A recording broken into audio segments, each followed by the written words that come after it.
ఈరోజు ఆంధ్ర రాష్ట్రంలో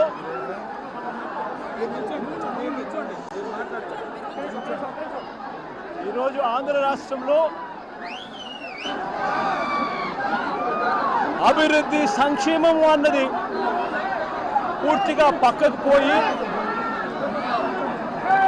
red book రాజ్యాంగం అమలవుతా ఉన్న నిదర్శనము ఈరోజు నా పక్కనే ఉన్న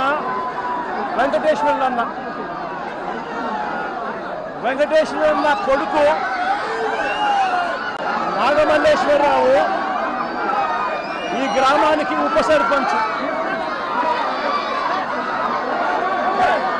ఈరోజు ఎలాంటి దారుణమైన పరిస్థితుల్లో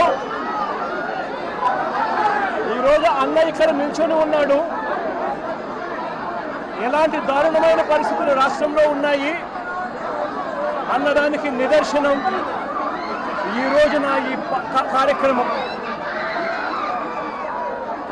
సత్తెనపల్లి మండలం రెంటపాళ్ళు అనే గ్రామం,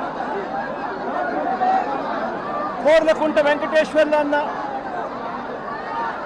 నా పక్కనే ఉన్న అన్న ఈ గ్రామంలో ఆ పార్టీకి సంబంధించిన నాయకుడు. తన కొడుకు నాగమల్లేశ్వరరావు ఈ గ్రామానికి ఉప సర్పంచ్.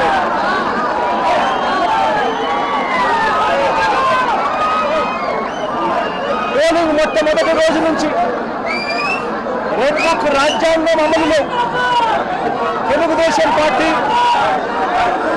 ఏ రకంగా ప్రవర్తించింది అనే దానికి నిదర్శనం ఈరోజు ఈ గ్రామంలో కనిపిస్తుంది. ఈరోజు ఇదే గ్రామంలో పోలింగ్ సమయంలో పోలింగ్కు ముందు వారికి అనుకూలమైన అధికారులందరినీ కూడా పోస్టర్లు ఇచ్చుకున్నారు. ఇక్కడ ఉన్న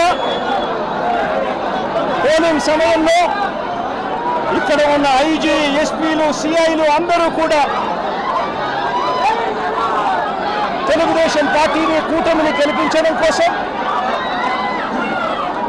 ఎలాంటి అన్యాయాలు చేస్తున్నారు అన్న సంగతి ఈ ప్రాంతంలో ఉన్న ప్రతి ఒక్కరికి కూడా తెలుసు.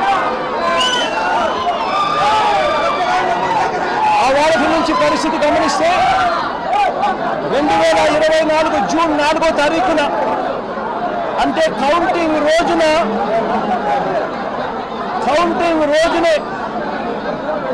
అల్లర్లు చేస్తాడు అని చెప్పి తెలుగుదేశం పార్టీ, జనసేన నాయకులు తప్పుడు ఆరోపణలు చేసి వాళ్ళ తప్పుడు ఆరోపణల నేపథ్యంలో పోలీసులు నాగమల్లేశ్వరరావును స్టేషన్లో తీసుకెళ్ళిపోయారు.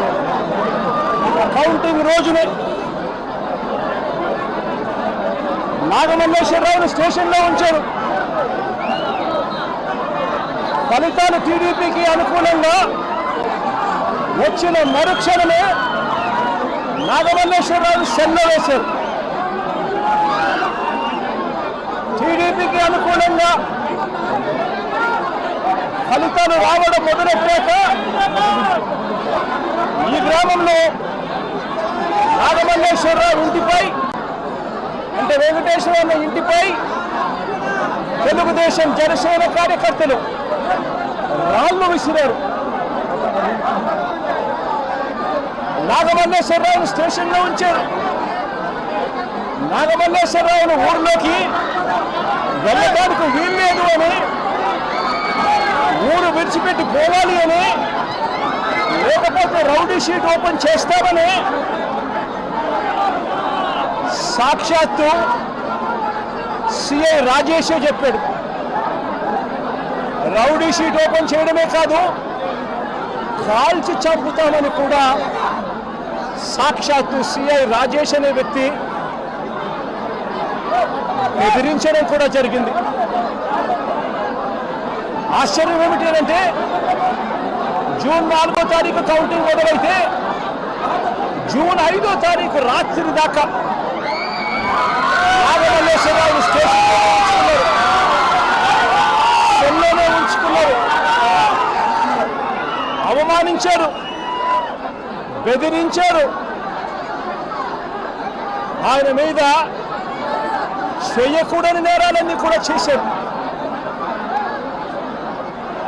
5వ తారీఖు రాత్రి తనను విడిచిపెట్టారు. నాగమల్లేశ్వరరావు గుంటూరులో ఉన్న తన సోదరుడి ఇంటికి వెళ్ళాడు. ఈ సిఐ, ఈ పోలీసులు వీళ్ళు బెదిరించిన తీరు, వీళ్ళు అవమానించిన తీరు.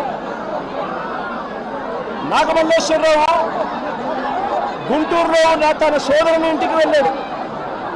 వెళ్ళి అక్కడి నుంచి వాళ్ళ నాన్నకు ఫోన్ చేశాడు. వెంకటేశ్వరన్నకు ఫోన్ చేసి పోలీసులు ఏ రకంగా అవమానించారు, పోలీసులు ఏ రకంగా బెదిరించారు, పోలీసులు ఏ రకంగా కొట్టారు, ఇటువంటి విషయాలన్నీ కూడా వాళ్ళ నాన్నకు చివరిసారిగా ఫోన్లో చెప్పి ఆత్మహత్య చేసుకునే కార్యక్రమానికి తాను వెళ్ళిపోయాడు. వెంటనే తన కొడుకును కాపాడుకునేందుకు, నాగమల్లేశ్వరరావును కాపాడుకునేందుకు వెంకటేశ్వరన్న హుటాహుటిన గుంటూరుకు వెళ్ళి కొడుకును హాస్పిటల్లో చేర్పించాడు. కొడుకును హాస్పిటల్లో చేర్పిస్తే ఆ ట్రీట్మెంట్ జరుగుతూ ఉండగా నాగమల్లేశ్వరరావు ప్రాణాలు విడిచాడు. జూన్ 9వ తారీఖున నాగమల్లేశ్వరరావుకు భార్య, 2 కూతుర్లు ఉన్నారు. ఇప్పుడే కూతురు కూడా చిన్నబ్బాయి కూతురు. నాగమల్లేశ్వరరావుకు ఒక కూతురు ఉంది, ఆ కూతురు కూడా చిన్న పాప. ఇప్పుడు ఆ భార్యకు, ఆ కూతురుకు ఏం సమాధానం చెప్తారు చంద్రబాబు నాయుడు గారు అడుగుతా ఉన్నా. మీ పాలనలో దగ్గరుండి కేవలం మీ పార్టీకి అనుకూలంగా లేరు అన్న ఒకే ఒక కారణంతో కుల ప్రస్తావన తీసుకొచ్చి అవమానించి, బెదిరించి, తిట్టి, కొట్టి ఒక మనిషి చావుకు కారణమయ్యారు. 7 ఏడాది అయిపోయింది. ఈ మొత్తం కుటుంబం ఇవాళకి కూడా శోకంలోనే ఉంది. దీనికి బాధ్యులెవరు?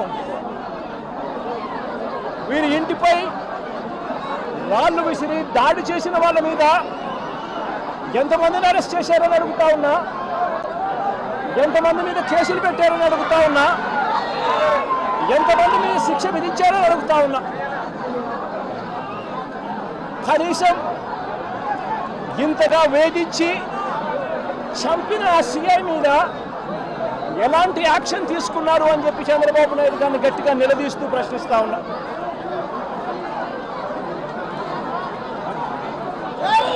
రెడ్ బుక్ రాజ్యాంగం నడుస్తూ ఉంది, రెడ్ బుక్ రాజ్యాంగం నడుస్తూ ఉంది. ఈ రెడ్ బుక్ రాజ్యాంగంలో చివరికి వెంకటేశ్వర ప్రైవేట్ కంప్లైంట్ ఇచ్చినా కూడా పట్టించుకునే పరిస్థితి ఈ రెడ్ బుక్ రాజ్యాంగంలో ఎక్కడా కూడా లేదు. ఇదే సత్తెనపల్లి నియోజకవర్గంలోనే ఈ మధ్య కాలంలోనే రాజుపాలెం మండలానికి సంబంధించి పెదమల్లిపూరి గ్రామానికి చెందిన గుత్తా లక్ష్మీనారాయణ అనే ఆయన, ఈ గుత్తా లక్ష్మీనారాయణ హాస్పిటల్లో తన ప్రాణాల కోసం కొట్టుమిట్టాడుతూ ఉన్న పరిస్థితి. ఇదే లక్ష్మీనారాయణను 2 నెలల క్రితం తప్పుడు అభియోగాలు చేసి ఇదే లక్ష్మీనారాయణను స్టేషన్కి పిలిచారు.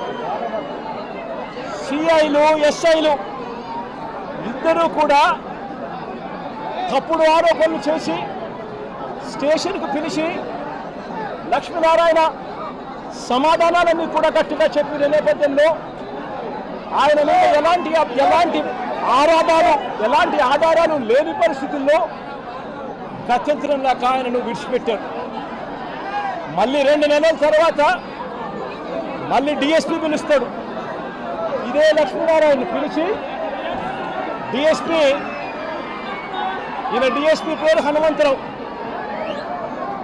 ఒక కుల ఉన్మాది.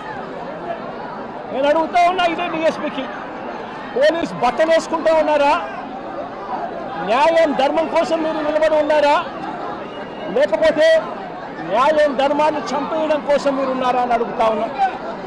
2 నెలల తర్వాత ఈ డిఎస్పీ మళ్ళీ లక్ష్మీనారాయణ నేను పిలిచి వైఎస్ఆర్సీపీలో ఎందుకున్నావు, కమ్మ పుట్టుకలో పుట్టి అని చెప్పి ఇదే హనుమంతరావు అనే డిఎస్పీ లక్ష్మీనారాయణను కించపరుస్తూ మాట్లాడతాడు.